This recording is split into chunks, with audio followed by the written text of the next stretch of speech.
Hey, I'm Carlos Garcia, and today we're going into the worst whiskeys that I've had.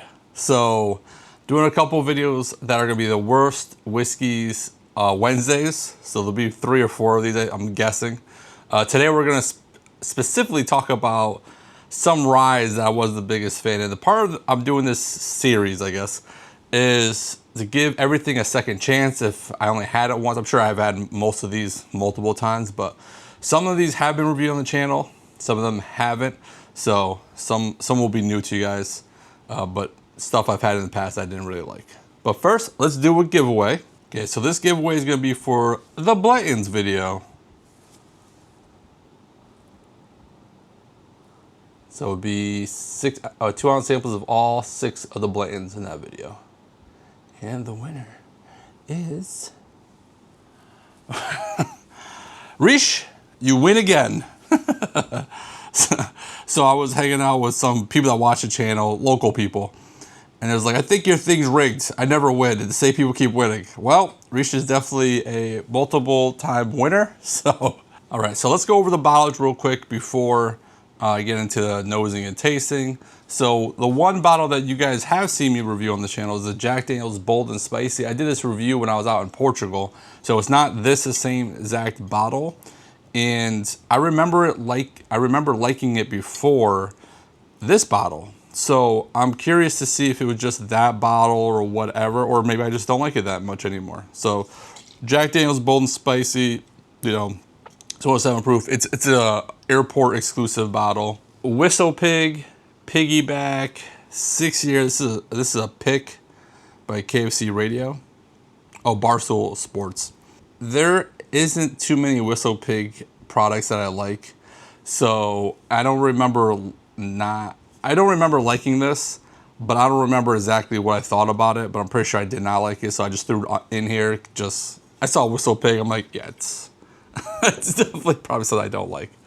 Okay, something that got a little buzz last year was this Sir Davis Rye. Beautiful bottle. Look at that bottle. Nice, nice, nice.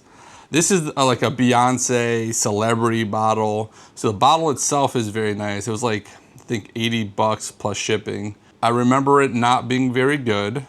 It's a Rye Whiskey finished in sherry cask. I remember putting it in my Whiskey Cigar Club, and it came, this was like last year, and it came in last place. So it wasn't just me. Okay, now something that might be a little controversial, because I know Trent from SLB loves this stupid bottle. So the reason I'm not the biggest fan of this Middle West ported Pumpernickel Rye Whiskey double cast is it tastes like fireworks. And we'll see how it does today. I've had it numerous times, because if you're part of the SLB Discord community, people be like, oh, what's the next pour? And people would just put like little firework emojis, and we all know it's this bottle. So I've been forced to drink this multiple times. So, so we'll see how it does. So these are the 4 we're about to get into. All right, they're all blind to me, and let's get into the noses. I'm like, oh, I'm gonna do this blind, and I'm like, I'm gonna know which one's which, just based off, like, one for sure's got the fireworks note, so that's gonna be easy, right? So, all right, this nose isn't too bad. It's a light nose. It's not like nothing's popping out, but it's like, you know, your typical sweeter notes. The rye starting to come through. Some cherry. Not bad nose. Definitely get the rye front and center. Yeah, let's go B on the nose. Wow, it's maple syrup. Super sweet. You know, again, I want to give everything a fair shake. I want to score everything multiple times. Because one, I want to like all the whiskey I have, so that, you know, I just grab something I know I'm going to like it. But that's usually not the case. There is a slight permanent marker note. I kept trying to not smell it, but it's definitely there. A little peanut note. Peanut, not bad. I think I like A's nose a little bit better. Let's go to C. Okay, so this is like banana cream pie. I'm not even getting much rye on that, but it's a lot of banana forwardness. Some chocolate. I like the nose. I do like the banana, some of the banana. I guess there's a couple banana notes, because it can vary. Just like the cherry notes, the peanut notes, it can vary.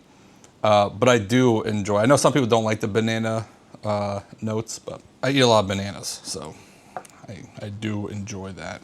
Unlike papaya, if you watched like the last episode. Okay, so D is more like the red Jolly Rancher direction. It has a note that I don't want to say it. Let me see. Yeah, it's like slight throw up. No, that's not exactly a good note at all. And I'm not saying it's in a good way either, but it's more direction of the red Jolly Rancher, but there is a slight, like, not a good note. But okay, so that's the noses. Let's get into the palates. Oh, okay. So going back to A, it's black tea and hay. It became way more herbal forward. Yeah, that's crazy. So very much more of a rye. All right, first sip of the day. Not very good. So this is pretty much how I figured this is how it was gonna go. Herbal, rye, young on the palate. Wood, like not very, some type of not good wood. But there's I wrote terrible finish. It is short, but there's like the after lingering taste is gross. it's very herbal, like kind of like the nose, like the hay black tea, but like the worst possible ways of those notes. You're probably saying it's like both those notes suck. So if you hate tea, oh yeah, that finish, like the last notes. Ugh. So the only thing I got new this time is once it hits the side of the tongue, and it becomes really astringent. So another not good note. So this is confirming for me, whatever this one is, not the biggest fan of. I did get a good note, the only new note. I got a little honey on the palate, so overall, terrible. That is not good. So hoping, I'm not crushing someone's heart out there. Like this is your favorite bottle, whatever, but everyone's got different palates. But I am not a big fan of A. When I write stuff down, my head is just like, what am I writing right now? Well, got some new notes, guys. Well, I said it twice. Anyways, so I got some wood spice. It wasn't terrible, right? So it was, drinking it, and it was like some wood spice. I'm like, okay. Then it was like this medicinal note. I'm like, is this medicinal cherry? I'm like, no. Vicks. Tasted like Vicks, and the finish is 100% just Vicks.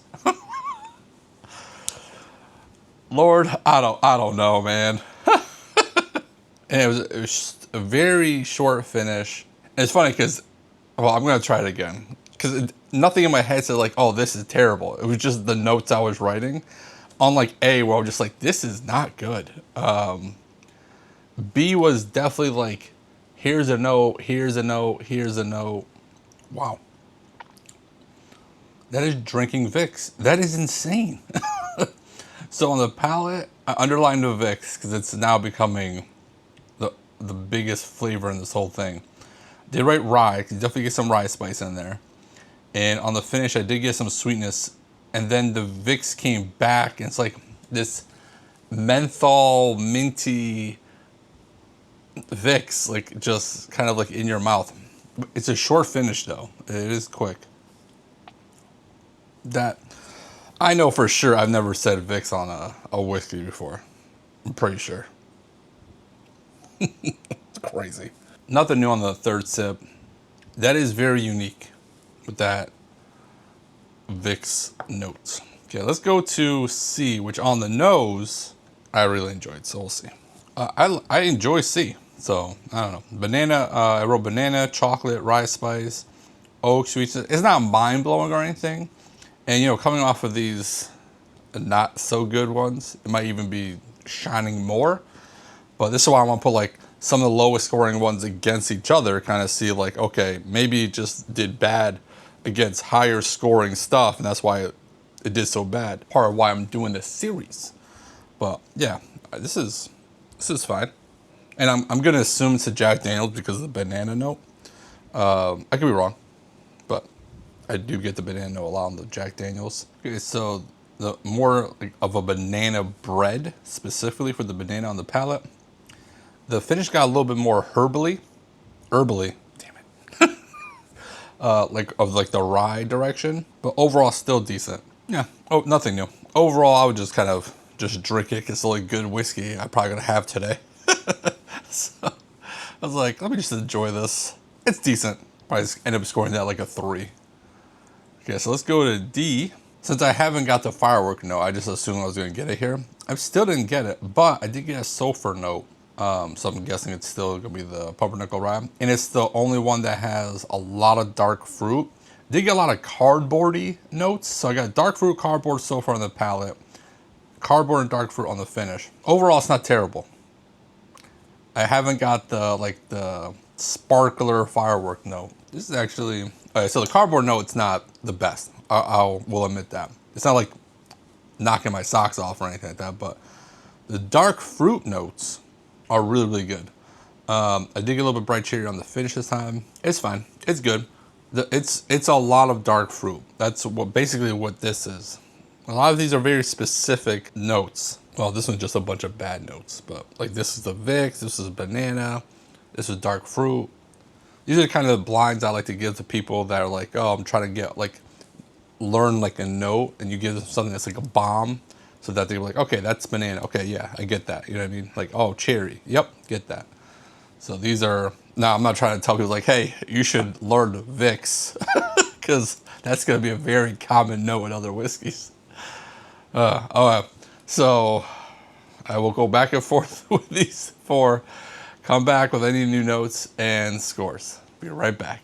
All right, I'm back. So kind of went, I guess, how I thought. So I did guess this one was a banana one. I figured that this was the Pumpernickel one. These two, I don't think I would ever guess which one's which. I don't drink them enough to know that this is really bad and this is Vicks or medicinal. So let's go with the worst of the worst of the worst. Man, this Sir Davis, it got worse when I was going back and forth. But the only new note, so on the palate, I didn't write down, but I just had it, so I know. It was a way more black tea forward on the palate. And as soon as I went to the finish, it was very dill pickly, which I like pickles. Not the biggest fan of it in my whiskey, but so I scored this a 1, which is basically means it's a drain pour. It is not good. I would not recommend spending the $80 on this. Now, it's a cool bottle if you're a big fan of Beyonce and you want to support her endeavors. Sure, whatever. It's just not a good whiskey, and that's sadly, but most celebrity whiskeys are usually that way. So it is what it is. Okay, so then in third place is the Whistlepig. And it just became way more stringent, especially coming off of from like these guys back this way. It became even worse. It was coming off of basically one of the worst bottles I own. And I was like, okay, it's getting some. It was not that good. And I don't think I've ever had a Whistlepig that I've loved, but I gave it a 1.25. Okay, so then it came down to these two, and I actually scored them both a little higher. And again, maybe it's because coming off of some stuff I really don't like. But when I was going back and forth, the Jack Daniels became a little bit more watery on the palate. So I scored that at 2.75. And I didn't get anything new on the Pumpernickel Rye, the ported Pumpernickel Rye. And I think there's a dark one. And I scored that at 2.8. The dark fruit is what really makes this good, drinkable, because like the other like cardboard and sulfury notes aren't the best, but the dark fruit in here is very good, and it's port wine finished, so I'm pretty sure that's where it's getting all that dark fruits from. But it's good. I do enjoy that aspect of this one. So let's do a giveaway. So if you want to win 2-ounce samples of some of the worst ryes I own, like the video, subscribe to the channel, and comment with the hashtag worst rye. A little bit longer, but I think you guys can handle it. So Let me know some of your worst bourbons, whiskeys that you guys have. And because I'm still like, putting together like a list for my next couple of videos. And what I did is, if you guys don't know, I have an Excel, or I think it's called Google Sheets. Pretty sure that's what it's called. In every single description of my videos, and I put all the scores and my notes for every single bottle I review, and I'm over 200 so far on, like, I only started the channel in January. So I went through there and I basically put them in order, and I picked out like the top 20 best and the lowest 20, and I kind of going through those to kind of, for this series. Because I eventually, maybe next week I'll start doing like the best of the year so far. So I'm actually drinking some good stuff versus some bad stuff back to back. I don't know. But let me know. Don't do nothing stupid. And if you do, don't get caught. Bye.